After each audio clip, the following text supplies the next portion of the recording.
Saya ingin menegaskan di video ini bahwa NU itu bukan Islam. NU itu adalah ormas Islam. Dia itu adalah banyak pesantren-pesantren di Indonesia yang ngaco. Kalau ada murid ketemu sama gurunya atas dasar katanya Guru gembul, pesantren akan punah. semua mau marah-marah atau tidak, mau membenci atau tidak, tetapi ini data asli. Itu pemilik pondok pesantrennya, saya mohon maaf ya, itu SDM-nya rendah sekali. Kalau SDM serendah itu jangan. Izin menanggapi pernyataan guru Gimbul. Kami Dalam Islam tidak ada jalan jongkok di depan kiai. Para sahabat tidak pernah jalan jongkok di depan Nabi. Baru diresmikan 3 tahun, atap gedung KPT Brebes senilai 120 miliar. Itu meremehkan tema diskusi ini. Tapi Bapak tahu nggak? Yang nantangin duluan tuh beliau loh. Anda tahu itu kan? Pak Guru Gembul itu hanya salah satu dari sekian banyak orang yang kerap kali memandang keimanan itu sebagai sesuatu yang doktrinal. Oh iya, saya mau komentari itu yang Mas itu. Mas, saya itu serius menanggapi Guru Gembul, tahu nggak kenapa? Karena beliau punya followers banyak. Ya pilu fi'lan. Dia harus belajar dulu fa'ala yaf'alu fa'lan. Ini baru belajar fa'alu yaf'alu fa'lan udah mengatakan bahwa usul fikih itu bukan. Sok Baraya, sadar aja Baraya. Sok Baraya juga, atuh jangan percaya dengan yang model beginian, ya ngomong ilmu agama tapi bukan di bidangnya. Tapi mohon maaf, ini yang bisa ngomong seperti ini adalah santri yang tahu tentang dunia santri. Sekarang Mondok itu bukan ajaran agama Islam, bukan tradisi Islam. Mondok itu adalah tradisi masyarakat Nusantara. Jadi Kalau gitu, tolong Pak Nurudin buktikan secara rasional bahwa saya ada di sini. Ya Anda. Hai guys, jumpa lagi dengan saya Hadi Purwanto ya guys. Masih seputar dunia santri dan pesantren ya guys. Nah, akhir-akhir ini kita dikejutkan Guru Gembul guys. Siapapun tahu siapa Guru Gembul ini guys. Mungkin kamu pun juga tahu guys. Nah, Guru Gembul ini salah satu YouTuber yang subscribe-nya sudah mencapai jutaan followers ya guys. Nah, bagaimanakah sikap Guru Gembul ini guys? Nah, Guru Gembul ini akhir-akhir ini sangat gencar dan sangat dalam beliau ini mengkritisi dan memprotes pesantren dan santri ya guys. Nah, bagaimanakah tanggapan daripada santri guys? Mari kita saksikan guys. Let's go guys. saya ingin menegaskan di video ini bahwa NU itu bukan Islam. NU itu adalah ormas Islam. Dia itu adalah kelompok keagamaan yang dibuat oleh manusia dan di Indonesia sama sekali tidak pernah terdaftar sebagai agama. Kenapa saya ingin menekankan itu? Karena saya melihat sekarang ada fenomena di mana beberapa orang atau beberapa kelompok orang menganggap NU itu sakral dan suci sebagaimana agama. Bahwa dia itu tidak boleh dikritik, bahwa dia tidak boleh disenggol, bahwa dia tidak boleh dihujat karena dia itu sakral dan suci. Saya ingin menegaskan bahwa hal itu tidak pernah terjadi, bahwa NU tetaplah NU, bahwa dia adalah ormas, ormas keislaman, ormas yang menjaga nilai-nilai keagamaan di Indonesia. Nah, kenapa sekarang NU menjadi nampak seperti radikal dan asobia? Saya ingin menegaskan di video ini bahwa NU itu Kayaknya gini guys. Nah, Guru Gembul ini memukul rata gitu guys ya. Semua menurut dia itu kayaknya orang Islam yang di tanah Jawa atau Indonesia ini seperti itu guys. Nah, di sini Guru Gembul tidak begitu memahami makna dari sebuah pesantren dan santri itu sendiri guys. Nah, seperti apakah dunia santri itu sebenarnya dan apa sih yang dirindukan oleh santri? Mari kita saksikan guys.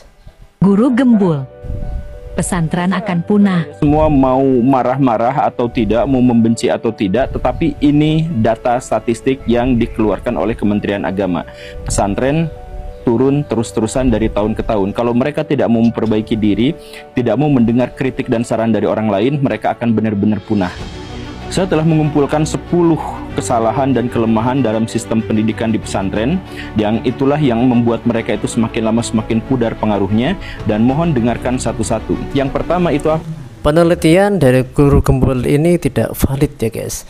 Nah, nanti akan dijawab oleh salah satu santri yang notabene masih sangat junior sekali guys, bahkan lebih muda sekali dari guru gembul ini guys. Dia berhasil mengalahkan seluruh argumen daripada guru gembul ini guys. Yang pertama itu adalah keengganan mereka untuk menerima kritik dan evaluasi, dan ketidakmauan mereka untuk introspeksi diri dan membangun masa depan. Jadi seperti yang saya bilang, saya itu bertahun-tahun mengkritik lembaga pesantren, khususnya pesantren yang mengaku dirinya salaf gitu. Bukan salafi, tapi yang salaf yang di bawah NU itu. Nah, tetapi mereka biasanya menanggapi dengan melecehkan atau meremehkan, bukan terkait dengan argumentasi yang saya sampaikan, tapi terkait dengan siapa Anda gitu. Ngaji dulu sana, kamu kan nggak ngerti, kamu kan bukan orang sini, kamu kan nggak punya sanad keilmuan dan sebagainya. Jadi mental, karena orang-orang pesantren itu cenderung untuk mendengar benar dan salah itu bukan tergantung pada apa yang dikatakan, tetapi siapa yang mengatakan. Guru gembul. Asli itu pemilik pondok pesantrennya, saya mohon maaf ya, itu SDM-nya rendah sekali. Kalau SDM serendah itu jangan bikin lembaga pendidikan, karena lembaga pendidikan itu orang-orang yang SDM-nya tinggi ngedidik orang-orang supaya SDM yang lainnya juga jadi tinggi gitu.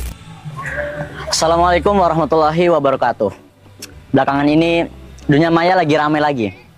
Bukan karena gosip artis, bukan juga karena trending challenge yang aneh-aneh, tapi karena satu sosok yang katanya menggugat sistem pesantren. Ya, siapa lagi kalau bukan guru gembul. Ya, guru tapi gembul. Jadi sebelum kita ikut-ikutan nyinyir di kolom komentar, mari kita bedah dulu dengan nalar yang jernih. Apa sih sebenarnya yang dikritik sama guru gembul? Dan di mana letak salah pahamnya? Inilah nalar santri Amsilati. Tempat kita bahas isu dengan nalar, bukannya dengan emosi. Asli itu pemilik pondok pesantrennya, saya mohon maaf ya, itu SDM-nya rendah sekali. Kalau SDM serendah itu jangan bikin lembaga pendidikan, karena lembaga pendidikan itu orang-orang yang SDM-nya tinggi ngedidik orang-orang supaya SDM yang lainnya juga jadi tinggi gitu. Beberapa waktu lalu, guru gembul menyampaikan komentar yang menyinggung Kiai Haji Abdussalam Mujib, pengasuh pesantren Al-Khazini. Ia mengatakan bahwa pengasuh pesantren memiliki SDM yang rendah, bahkan tidak pantas mendirikan lembaga pendidikan yang harusnya diisi oleh orang-orang yang ber-SDM tinggi. Pernyataan ini bukan cuma keliru, tapi juga sangat dangkal secara penalaran. Pertama-tama, mari kita objektif terlebih dahulu.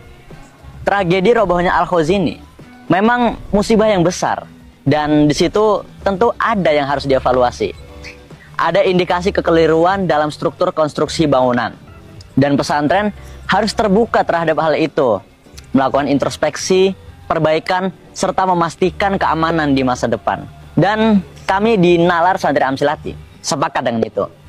Kita tidak alergi kritik selama datang dari nalar yang sehat dan hati yang jernih. Karena tugas kita bukan membungkus kesalahan, tapi memperbaiki dengan ilmu dan hikmah. Tapi masalahnya ketika evaluasi berubah jadi vonis dan kritik bergeser jadi hinaan, itu bukan lagi nalar, itu kelok logika. Memberi cap bahwa Kiai Haji Abdussalam Mujib ber-SDM rendah karena satu insiden bangunan runtuh, itu sama aja kayak menilai samudra dari cipratan air. Menghakimi pengasuh karena musibah teknis tanpa menelusuri konteks dan tanggung jawab struktural, itu penalaran yang loncat dari pagar. Padahal secara teknis sudah jelas, yang terjadi adalah kesalahan struktur dari tim ahli dan mandor bangunan, bukan kelalaian langsung dari pengasuh. Ya, tapi kita juga tahu, secara moral seorang pemimpin memang akan ikut dalam memikul beban tersebut. Jadi wajar kalau semua pandangan akhirnya tertuju padanya. Karena ya begitulah tabiat kepemimpinan. Ikut menanggung luka, mesti bukan dialah penyebabnya.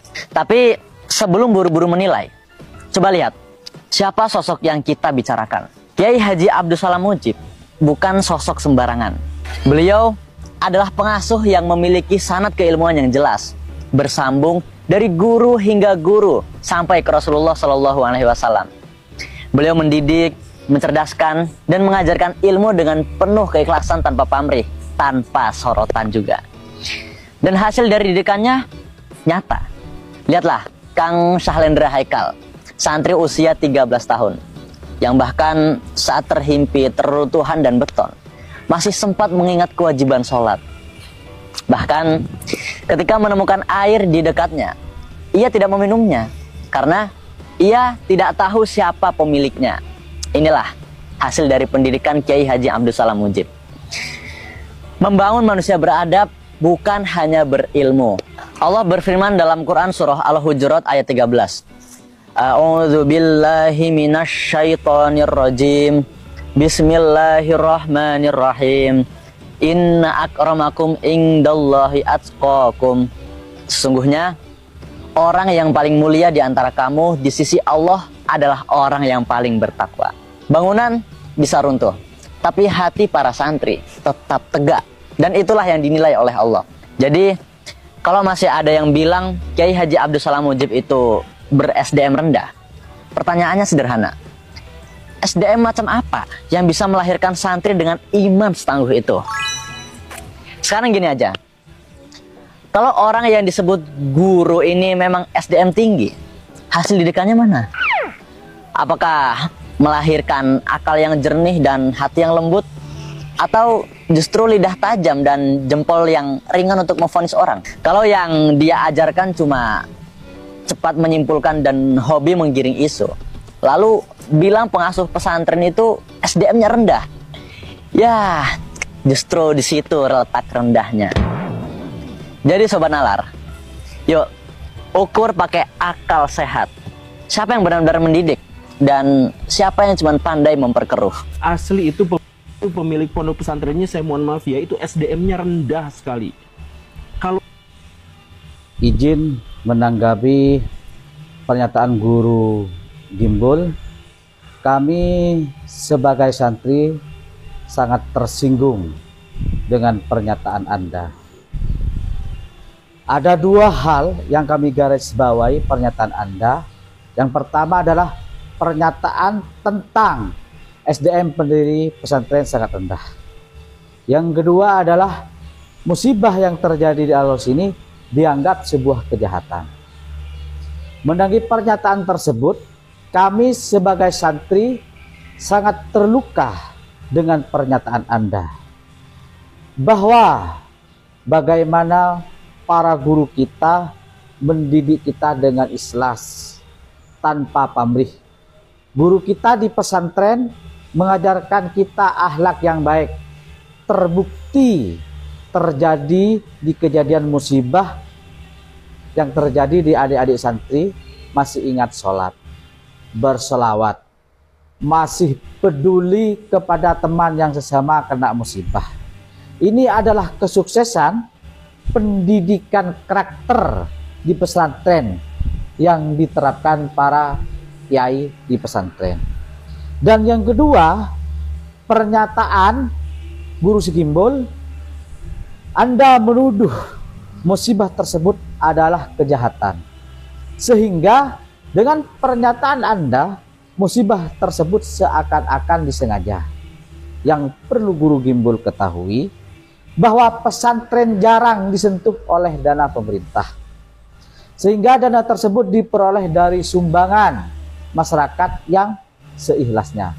Dan perlu guru Gimbul ketahui bahwa sejarah pesantren di dalam sejarah kemerdekaannya sangat berkontribusi.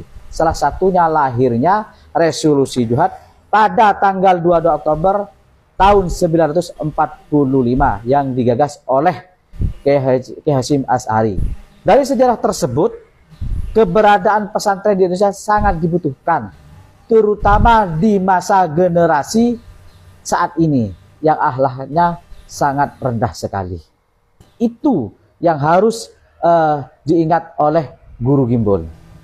Dalam Islam tidak ada jalan jongkok di depan kiai. Para sahabat tidak pernah jalan jongkok di depan Nabi. Para sahabat tidak pernah melakukan itu. Imam mazhab, imam tabi'in tidak ada satupun yang melakukan itu. Nah, satu-satunya alasan kenapa jalan jongkok di pesantren itu terjadi adalah karena itu tradisi lokal Nusantara. Kalau tradisi lokal Nusantara tapi dilabelinya Islam, saya marah. Karena tradisi lokal Nusantara lalu dibully, lalu ini dilabeli Islam, maka Islam yang dibully. Saya Islam tapi bukan ngikutin yang begitu, ikut dibully juga. Di sini Guru Gembul bilang, kenapa sih santri kadang jalan jongkok atau bersimpuh di depan guru? Padahal nggak ada contoh kayak gitu di zaman Nabi. Oke, mari kita jawab dengan kerangka nalar yang jernih dan pijakan keilmuan yang valid. Dalam ilmu hadis, sunnah itu ada 3 jenis. Sunnah qauliyah, ucapan Nabi Shallallahu Alaihi Wasallam. Sunnah fi'liyah, yaitu perbuatan Nabi Shallallahu Alaihi Wasallam. Dan sunnah takririyah, sesuatu yang dilakukan sahabat tapi Nabi diam, yang artinya boleh. Artinya, kalau Nabi tidak mencontohkan secara fi'li, bukan berarti perbuatan itu otomatis dilarang. Bisa jadi itu termasuk bagian dari akhlak dan adab yang justru sejalan dengan misi Rasulullah Shallallahu Alaihi Wasallam secara sunnah qauliyah, yakni sabda-sabda beliau yang menekankan pentingnya budi pekerti. Ingat sabda Nabi Shallallahu Alaihi Wasallam, innama bu'istu liutammima makarimal akhlaq. Sesungguhnya aku diutus hanya untuk menyempurnakan akhlak yang mulia. Hadis riwayat Ahmad. Dan juga sabda beliau yang lain, khairukum ahsanukum khuluqa. Sebaik-baik kalian adalah yang paling baik akhlaknya. Hadis riwayat Bukhari dan Muslim. Sekarang logikanya gini, kalau anak berjalan di depan orang tuanya tanpa sedikit pun menundukkan badan, apakah kita bisa bilang itu anak yang berakhlak? Kira-kira pantas nggak? Atau kalau murid berjalan tegak di depan gurunya yang sedang duduk, kira-kira pantas nggak disebut beradab? Maka ketika seseorang santri berjalan jongkok atau bersimpuh di hadapan kiainya, itu bukan penyembahan, tapi ekspresi tawadu. Adab seorang murid terhadap guru yang menjadi perantara ilmunya. Dan kalau kalian masih belum sepakat dengan argumen yang kami jelaskan barusan, tenang, kami akan tunjukkan satu fakta yang lebih terang, bahwa di zaman Nabi Shallallahu Alaihi Wasallam sendiri, perilaku berlutut di hadapan guru atau pemimpin spiritual itu pernah terjadi, dan bahkan tidak dilarang oleh Rasulullah Shallallahu Alaihi Wasallam. Fajatha ala rukbatayhi, faqala, ya Rasulullah, wallahi ana kuntu azlama marrataini. Faqala Nabi Shallallahu Alaihi Wasallam, innallaha ba'asani ilaikum. Fakultum kazabta. Wa qala Abu Bakrin sodako wa wasani binafsihi wa malihi. Fahal antum tariku li sahibi marrataini fama auziya ba'daha. Hadis riwayat Al-Bukhari nomor 3661 dari Abu Darda. Diriwayatkan bahwa Abu Bakar radhiyallahu anhu pernah jasa ala rukbatayhi, berlutut di hadapan Rasulullah Shallallahu Alaihi Wasallam sambil berkata, wahai Rasulullah, demi Allah, aku telah berbuat zalim 2 kali. Maka Rasulullah Shallallahu Alaihi Wasallam menegaskan keutamaannya dan membelanya di depan sahabat lain. Lihat, Abu Bakar berlutut di hadapan Nabi bukan karena menyembah, tapi karena rasa hormat, adab, dan cinta. Dan Nabi Shallallahu Alaihi Wasallam tidak melarangnya, yang berarti secara hukum perbuatan itu termasuk takririyah, dibenarkan oleh Rasulullah Shallallahu Alaihi Wasallam. Jadi kalau hari ini seorang santri bersimpuh di depan kiainya, itu bukan bentuk pengagungan manusia, tapi bagian dari akhlak yang justru lahir dari sunnah Nabi, baik secara qauliyah atau ucapan, fi'liyah atau contoh, maupun takririyah atau persetujuan. Karena menghormati ulama bukan berarti menyembah, tapi mengakui bahwa di hadapan mereka ada cahaya ilmu. Dan ilmu tidak akan pernah sampai pada orang yang sombong. Baru diresmikan 3 tahun, atap gedung KPT Brebes senilai 120 miliar rupiah. Mantap banget ya, 125 miliar rupiah. Ya, bagi guru gembul, ya, ini teruntuk bagi guru gembul yang kemarin menghujat habis-habisan pesantren yang mengatakan bahwasannya itu adalah SDM-nya rendah dan sebagainya ya. Nah, sekarang aku nuntut kamu agar kamu berkomentar terkait ini ya. Dan ini nilainya nih 120 miliar ya, pahami ya, beda jauh dengan pesantren dan ini roboh gitu ya. Ya, coba Anda komentar yang banding yang imbang dengan pesantren, dengan kiai-kiai yang Anda hujat. Jadi jika Anda tidak berimbang, berarti Anda memang benar-benar pengamal dalil inna ba'dadoni ismun ya. Jadi prasangka buruk adalah dosa dan itu Anda masuk kategori yang mahir ya. Jadi mahir karena Anda spesial banget menghujat, mencaci maki, menjelek-jelekan ulama, kiai dan pesantren. Nah, itu Anda termasuk tingkat yang udah level tinggi, yang sangat luar biasa ya, tingkat mahir level tinggi ya. Assalamualaikum. Itu meremehkan tema diskusi ini, tapi Bapak tahu nggak yang nantangi duluan tuh beliau loh. Anda tahu itu kan? Oh, semuanya tahu, saksi semuanya. Kok bisa dalam pikiran saya, kok bisa orang nantangin tapi nggak datang dengan argumen dan referensi gitu loh. Ini guys, kemarin ceritanya guru gembul ini nantangin Ustadz Nuruddin guys ya, terkait tentang keberadaan Tuhan atau keberadaan Allah. Ternyata di sini guru gembul kalah telak guys ya. Ya mohon maaf gitu loh, Anda kan yang menantang saya. Ayo, baraya, saya tantang semuanya. Bagaimana cara mengilmiahkan Allah? Setahu saya ulama Sunni dan Syiah, saya paparkan tuh Sunni Syiah semuanya mengatakan Tuhan itu bisa dibuktikan secara rasional. Itu buktinya ilmiah. Saya jelaskan ilmu itu apa, ilmiah itu apa, landasannya apa, referensinya apa, yang timur, yang barat, yang Sunni, yang Syiah. Kok bisa beliau orang nantangin saya, nantangin baraya semuanya itu? Tapi beliau ketika datang dengan cara meremehkan semacam itu. Pertanyaan saya, apakah itu sikap seorang ilmiah, seorang ilmuwan? Apakah itu seorang akademisi? Apakah itu layak kita respon sebetulnya? Tidak layak, tapi mohon maaf karena beliau punya banyak pengikut ya, saya harus merespon. Ini akan disaksikan oleh para pengikutnya. Amin aman amin wajahid aman jahid. Yang mau percaya, yang mau ingkari silakan. Ahlan wa sahlan. In alaina illal balagh, khalas. Ya, saya menyampaikan terserah. Tapi saya ingin mengutip satu ungkapan. Lihat terjemahannya ya, Pak Guru Gembul nanti. Idza tahaddasal insan fi ghairi fannihi ya'ti bil ajaib wal gharaib wasyududat wal afkar al munharifah.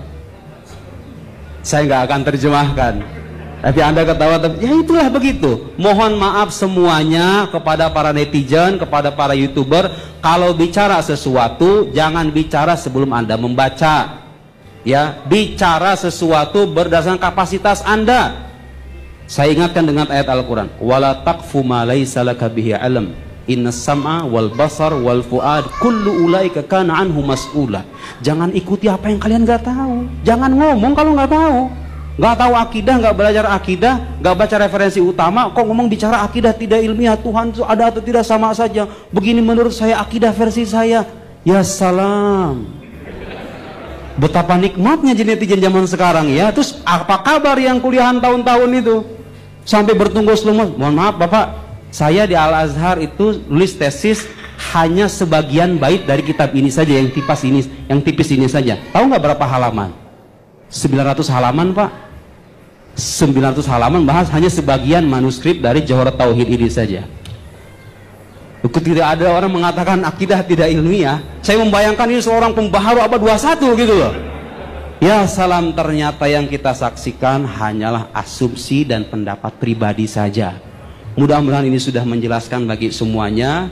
Saya tidak memaksa Anda untuk mempercayai apa yang saya tahu, tapi mari kita jaga akal sehat kita untuk tidak terpengaruh dengan pikiran-pikiran yang tidak rasional. Sekian, wassalamualaikum warahmatullahi wabarakatuh. Pak Guru Gembul itu hanya salah satu dari sekian banyak orang yang kerap kali memandang keimanan itu sebagai sesuatu yang doktrinal, subjektif, dan tidak ilmiah. Anda mungkin menyimak beberapa pernyataan beliau beberapa minggu belakangan ini, di mana beliau mengatakan akidah itu bukan sesuatu yang ilmiah. Kemudian beliau juga mengatakan di podcast yang terakhir saya simak bahwa ada atau tidak adanya Tuhan itu sama saja dari sisi ilmiah. Bahkan beliau secara lebih ekstrim mengatakan akidah itu, saudara-saudara sekalian, itu haram diilmukan. Betul Pak Guru? Haram diilmukan. Saya kira ini pernyataan serius, tidak apa-apa. Yang penting kita harus pertanggungjawabkan ungkapan-ungkapan ini dengan argumentasi ilmiah juga. Jadi ketika Anda mengatakan akidah itu tidak ilmiah, kita berhak untuk bertanya apa argumen ilmiah di balik kesimpulan itu.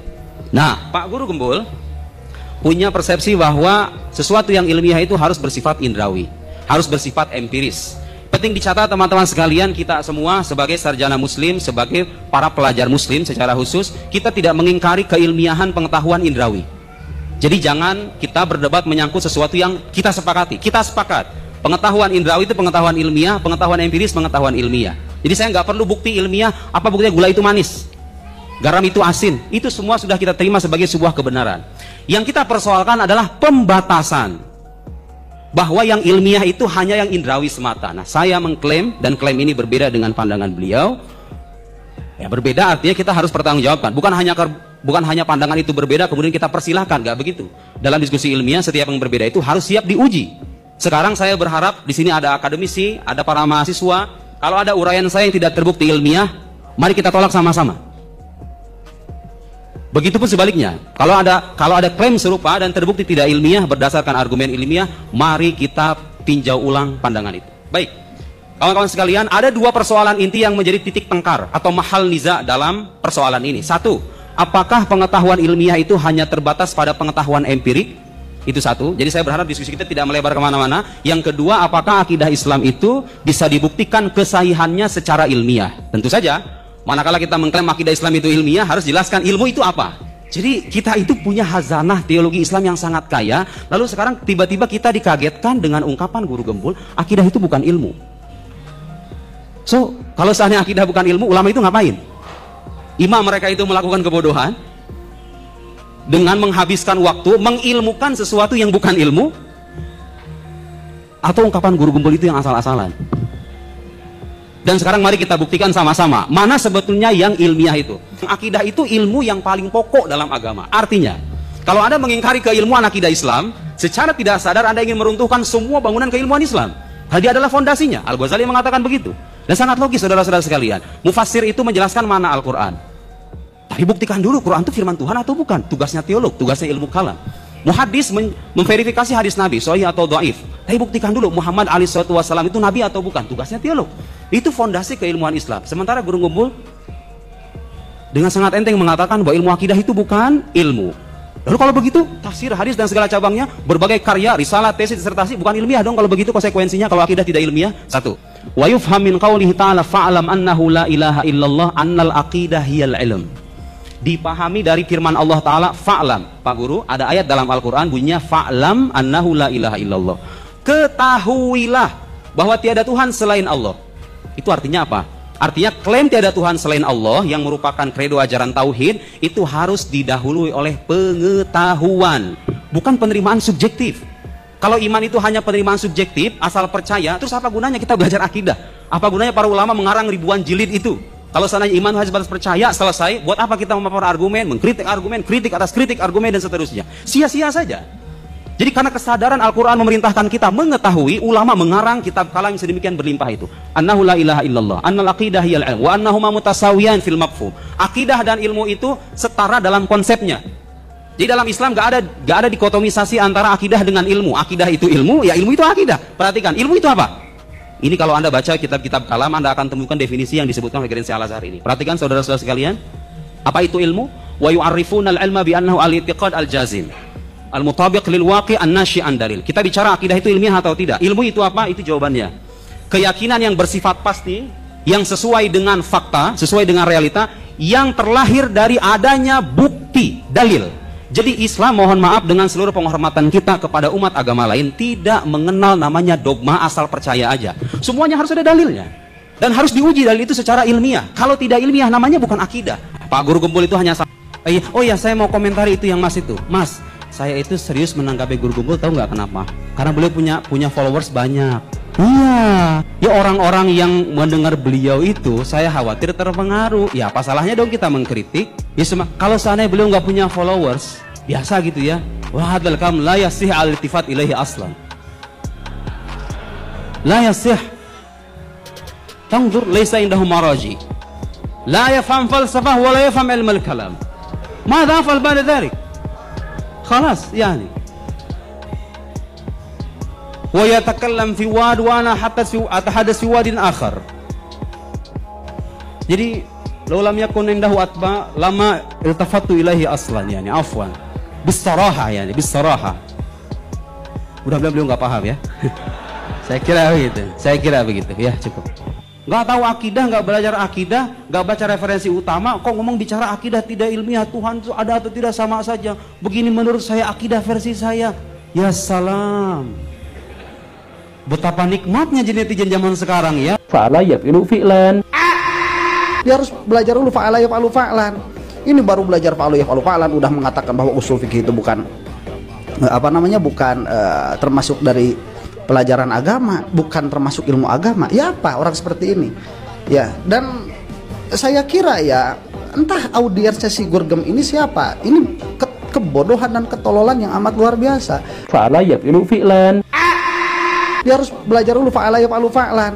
Ini baru belajar fa'ala yaf'alu fa'lan udah mengatakan. Sok Baraya, sadar aja Baraya. Sok Baraya juga. Atuh jangan percaya dengan yang model beginian ya, ngomong ilmu agama tapi bukan di bidangnya. Rasulullah udah mengatakan dari awal, idza wusidal amru li ghairi ahliha fantadiri saat. Jika perkara itu diletakkan pada mereka yang bukan pada ahlinya, maka tunggulah kehancuran. Kita itu beragamanya dengan cara yang palsu. Ah, itu benar. Kalau kita beragama dengan agama yang palsu nggak boleh. Tapi kan Baraya nggak bisa juga tuh ngejudge kami. Setiap mohon maaf ada oknum yang keliru, oh berarti semua Islam kelakuannya sama seperti itu. Yuk kita kembali Baraya, logikanya dipakai atuh ya. Kenapa? Kalau memang ada yang salah, kita kembali kepada dalil inti agama kita, Quran dan hadis. Tadi Kang Gembul ngomong tentang misalnya apa? Kalau agama kita asli, kita nggak akan ada korupsi. Di Islam korupsi itu udah diharamkan Baraya, jadi nggak perlu pakai dibahas-bahas begitu. Kalau ada orang Islam misalnya melakukan korupsi, maka orangnya, muslimnya yang bermasalah, bukan pada Islamnya. Kalau agama kita asli, kita tuh nggak akan ada yang buang sampah sembarangan. Rasulullah Shallallahu Alaihi Wasallam jauh-jauh hari udah bilang Kang Baraya, bahwasannya membuang sampah sembarangan pun tidak diperbolehkan. Bahkan Nabi Muhammad Shallallahu Alaihi Wasallam pernah bersabda, bersedekahlah walaupun hanya memungut sampah dan singkirkan sampahnya. Dan sesungguhnya menyingkirkan sampah pun adalah merupakan sedekah di mata Allah. Kalau agama kita itu asli, pejabat-pejabat itu amanah. Semua pejabat dalam Islam harusnya amanah. Kalau ada yang nggak amanah, berarti itu pejabat yang bermasalah. Jangan salahkan Islamnya. Ini kan lucu kalau kita berpikir begini. Ada orang Jawa mencuri, kita bilang Jawa itu pencuri. Ada orang Banjar misalnya ngelem, kita bilang orang Banjar nih tukangnya ngelem. Ini cara berpikir dari mana? Oknumnya. Jangan dihubungkan pada agamanya. Tapi fakta bahwa kita tidak seperti itu menunjukkan bahwa kita tuh menganut agama dengan cara yang palsu. Nah itu benar. Dengan cara yang palsu tapi agamanya real, benar sekali. Ini introspeksi untuk kita bersama. Cuman yang saya heran, Kang Gembul selalu nyerangnya kepada orang-orang Islam doang. Kenapa nggak ini digeneralkan untuk semua orang-orang yang beragama? Jadi yang ustadz-ustadz yang kayak gimana itu sebenarnya hanya mencari cara untuk memperkaya diri. Astagfirullahaladzim. Sudah saya bilang, sebenarnya kenapa kok yang disebut cuma ustadz doang? Kenapa yang lain-lain nggak Anda sebut? Kang Baraya yang ganteng, yang solih. Kenapa Anda cuma nyerang kepada ustadz-ustadznya doang? Saya cuma ingin ngejelasin aja. Kenapa kok Anda sentimen banget dengan Islam? Padahal di agama lain juga ada kok seorang, mohon maaf nih ya, pendeta yang melakukan tindakan seperti ini. Pemimpin agama yang melakukan tindakan seperti ini. Nah, mestinya Barayatnya juga berpikir ke situ. Dan kalau misalkan udah ngomong jadi ustadz aja, udah langsung dihormatinya tuh gila-gilaan gitu. Itu penghormatan umat Islam bukan kepada ustadznya. Ustadznya teh manusia biasa, tapi penghormatan kepada ilmunya. Begitulah Rasul ngajarin kami untuk mencintai ilmu. Jadi Baraya, ingat ya, kalau yang salah orangnya, jangan salahkan agamanya. Cerdas berpikir, udah el-huda. Tapi mohon maaf, ini yang bisa ngomong seperti ini adalah santri yang tahu tentang dunia santri. Sekarang banyak orang yang tidak tahu pesantren, tidak pernah nyantri, ternyata mengkritiki pesantren. Padahal dia bukan santri, tidak pernah mondok di pesantren, tapi mengkritisi pesantren. Ya lucu wong dia tidak tahu pesantren. Oh tahu aku ngeritik dari luar, tak tahu. Bener? Coba masuk ke pesantren, coba modo, mulai tahu dari dunia pesantren. Coba tak tahu ngaji Quran karena pada benih tompak absaab. Coba mengkritisi pesantren yang tidak tahu dunia pesantren. Sampai pas memberi kesimpulan lebih baik pesantren ditutup. Masya Allah, orang apa ya? Astagfirullahaladzim, apa bisa ngucap pesantren ditutup? Sehingga tak langkong nyon sabora pengumuman kepada semua orang. Indonesia ini merdeka tahun 1945. Kalau tidak ada jasa para kiai di pesantren, tidak akan merdeka.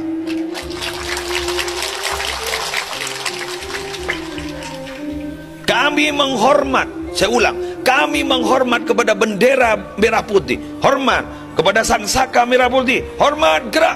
Bukan semata-mata kami ingin menghormat kepada kain merah putihnya, tapi ingin menghormat kepada darah yang tertumpah pada waktu peperangan. Siapa itu? Para ulama dan para santri. Bagaimana ketika Allahu Akbar, saya rasa Abu Allahu Akbar, beliau adalah pemimpinnya, adalah santri.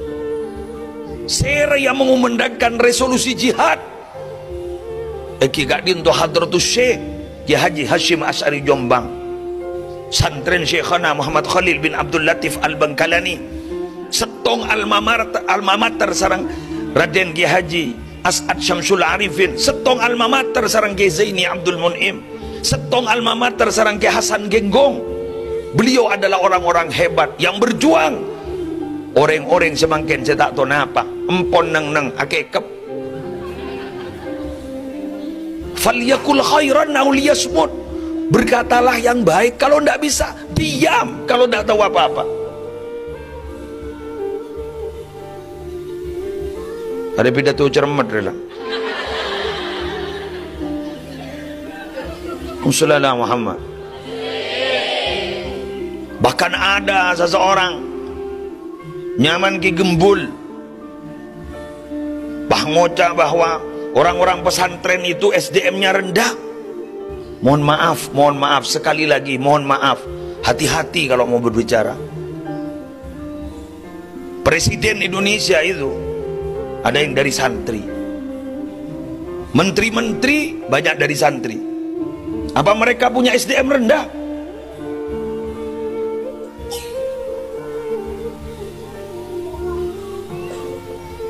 Ini kamu cermet mulu, cermet. Harus saya sampaikan nih. Gula pidato nih harus saya sampaikan. Mohon maaf, harus saya sampaikan. Saya nggak tersantri kan di untuk kalian non beranamu setiti DPR punya, setiti bupati punya, betul? Setiti tentara punya, arwah. Juk tojo waning yang masjid. Marinir wah. Alumni Nurul Jadid itu. Sekelas ban gulening Sanawiyana.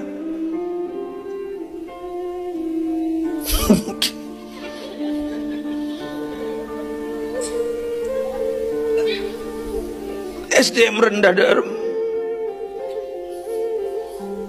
Oleh karena itu torewa, makin guleban sampean ban bu ibu, ayo sepakat kawal guleban sampean perjuangan gak dinto, cek sampai guleban sampean rok tonoro. Keng insya Allah orang-orang yang benci terhadap pesantren gak dinto tidak akan lama. Karena apa? Allah tak kira terima.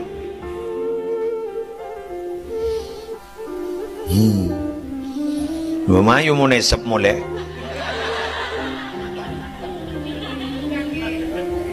Muhammad Muhammad. Sambian mak bangan apa entah. Mata bangan aja ring pesantren jago cai. Peti hati gula. Kan berarti mau jago cai pesantren kan jago cai guru gula. Ngojai ke Zuhri Zaini kan begitu kan.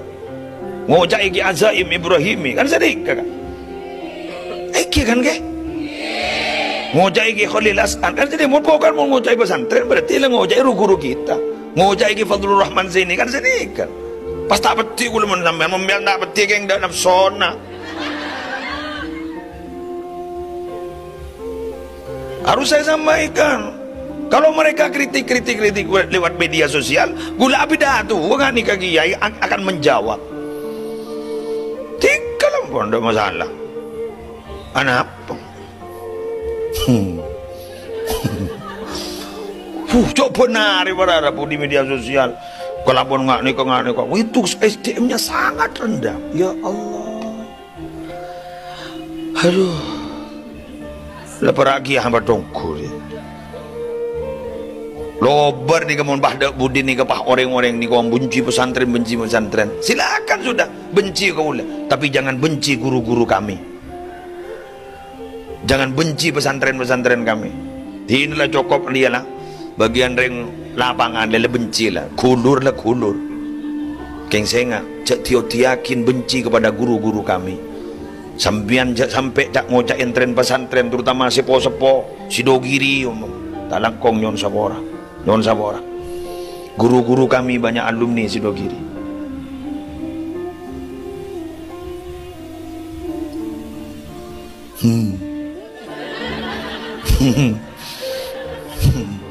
Demak awan dia.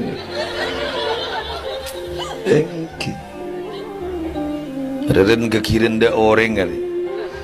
Gula mangket nggak itu bararapu. Apa tangan nih kak? Takok beda orang si ampun digening virus. Ning di dalam sosial media. Pangocak cok kiai nagi muslim jo tak ada budaya. Kiai gula ni sabar. Tak kira budaya. Gula siapa bekil lah. Tikal bondan apa tu? Ampun, menggulu salah marin melayan. Cak gula ni kan ingin membela pesantren. Pesantren makin jadi ngocak endrong saborong. Thank you, Pak. Thank you. Bangunan pesantren tidak punya IMB. Usah di IMB bangunan coba ke daro kurang semina. Coba bahdanan bagi ke pesantren serong ngelola mapan. Model aku nih proyek pur. Tapi mohon maaf, mondok itu bukan ajaran agama Islam, bukan tradisi Islam. Mondok itu adalah tradisi masyarakat Nusantara. Jadi kalau saya gak mondok, gak ada hubungannya dengan gak belajar agama Islam. Kalau mondok berarti mengikuti tradisi Nusantara dalam mendidik. Nah, tradisi pesantren itu yang mondok itu dari mana? Dari Hindu dan Buddha dulu, pra-Islam pas di zaman Majapahit. Guru Gembul selalu begitu ya, pakai ilmu cocokologi. Oke, gini, saya jawab dari 3 sisi ya. Yang pertama, bahwa pondok pesantren itu tidak ada di zaman Nabi, itu hanya merupakan tradisi-tradisi yang ada di Hindu ataupun di Buddha. Terus apa kabar dengan Ahlu Sufa? Nih, saya bacakan datanya ya. Dari Al-Imam Al-Qurtubi radhiyallahu taala anhu, beliau menjelaskan bahwa Ahlu Sufa tinggal di emperan Masjid Nabawi cukup lama, mulai zaman Rasulullah sampai zaman Abu Bakar. Al-Imam Al-Qurtubi bahkan menyebutkan ada 400 sahabat yang tidur di masjidnya Nabi, mondok di masjidnya Rasulullah, kiainya Rasulullah sallallahu alaihi wasallam, dan mereka di situ belajar. Di antara mereka dari sahabat-sahabat pembesar ada Imam Abi Hurairah, ada Sofwan bin Bayda, ada Khuraim bin Fatik al-As'adi, dan banyak lagi para sahabat lainnya. Dan mereka bukan cuma ngemper tidur di masjid. Jangan bayangkan Ahlu Sufa itu seperti orang miskin yang tinggal di penampungan. Mereka belajar dengan Rasulullah sallallahu alaihi wasallam. Dan hebatnya, perhatikan, ini bukti kalau itu bentuknya seperti pondok pesantren. Di masa Abu Bakar radhiyallahu taala anhu, kemudian setelah wafatnya Abu Bakar diwariskan kepada Umar ibnul Khattab. Ahlu Sufa mereka diutus oleh Umar ibnul Khattab radhiyallahu taala anhu untuk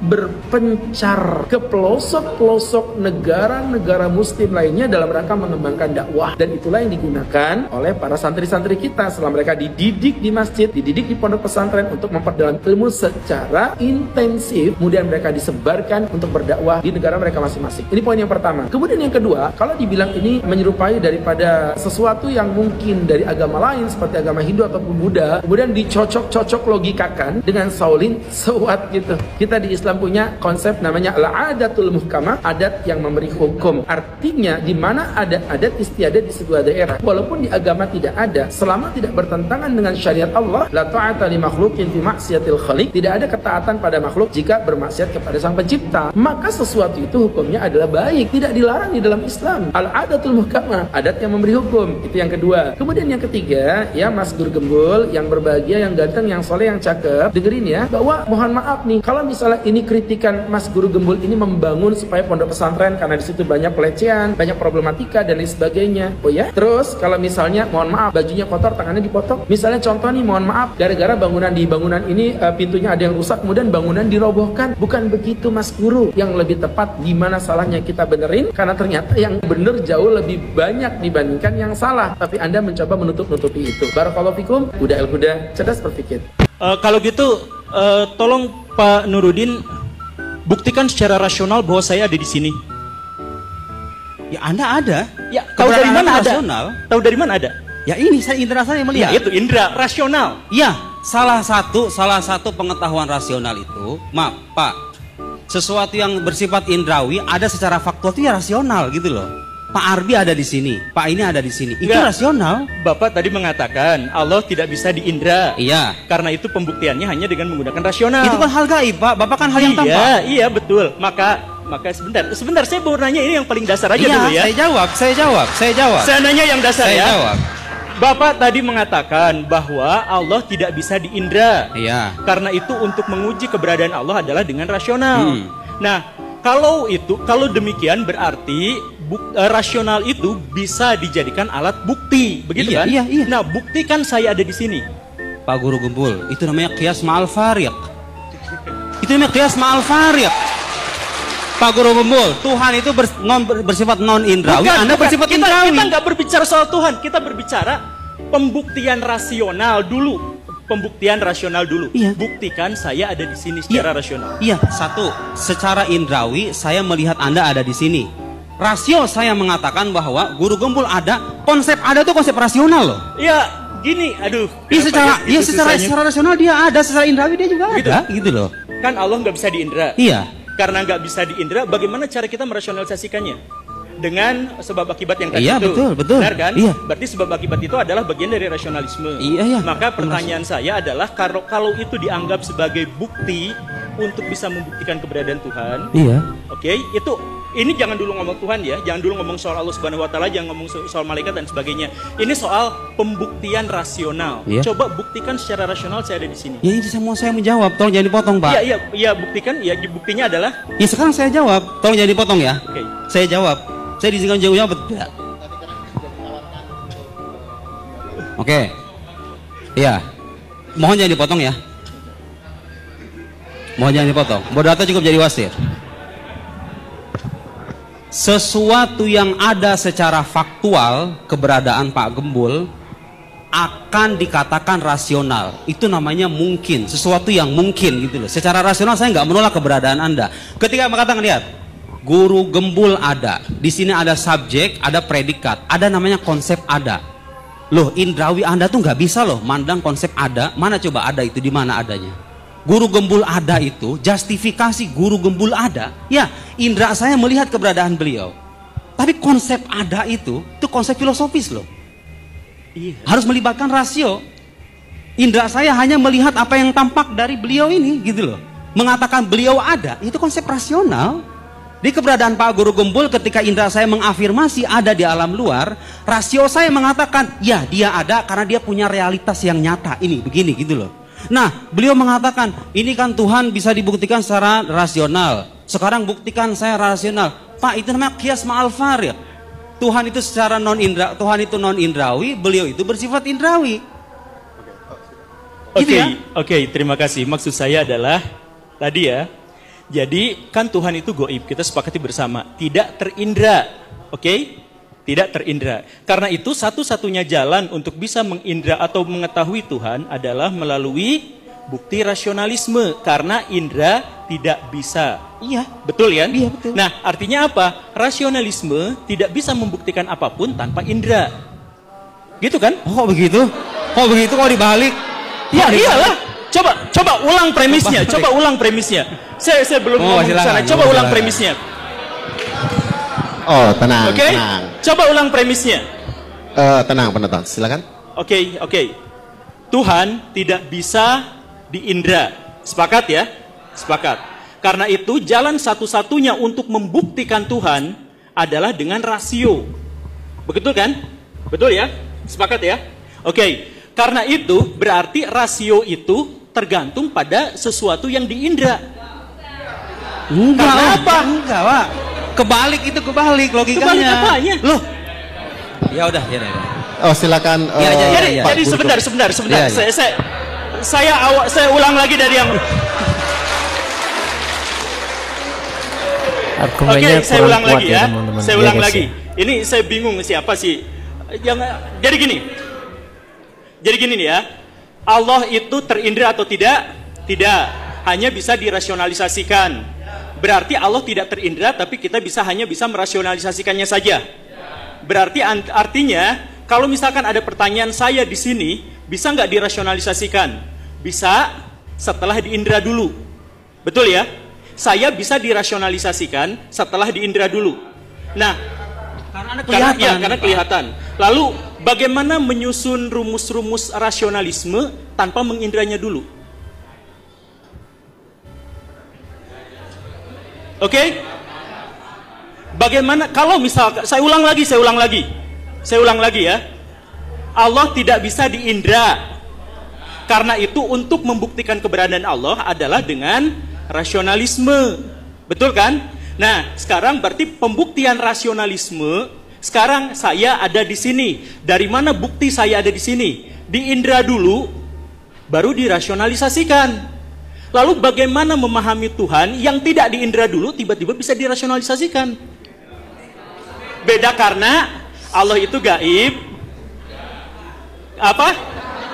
Anda gak punya Tuhan? Anda bukan Tuhan. Oh iya, karena saya bukan Tuhan. Jadi demikianlah guys ya, penjelasan dari para santri dan para kiai-kiai NU guys menanggapi pendapat-pendapat dari guru gembul ini guys. Setelah kita rangkum dari beberapa ucapan-ucapan dari gembul ini, semuanya tidak mendasar secara bukti yang kuat ya guys ya. Nampaknya guru gembul ini pendapatnya ini berdasarkan sentimental gitu guys ya, dan apa yang disampaikan itu tidak melalui pembuktian yang nyata gitu guys. Nah, bagaimanakah pendapatmu guys tentang ini? Silahkan tulis di kolom komentar ya guys. Sampai jumpa lagi di acara yang sama guys. See you next time guys.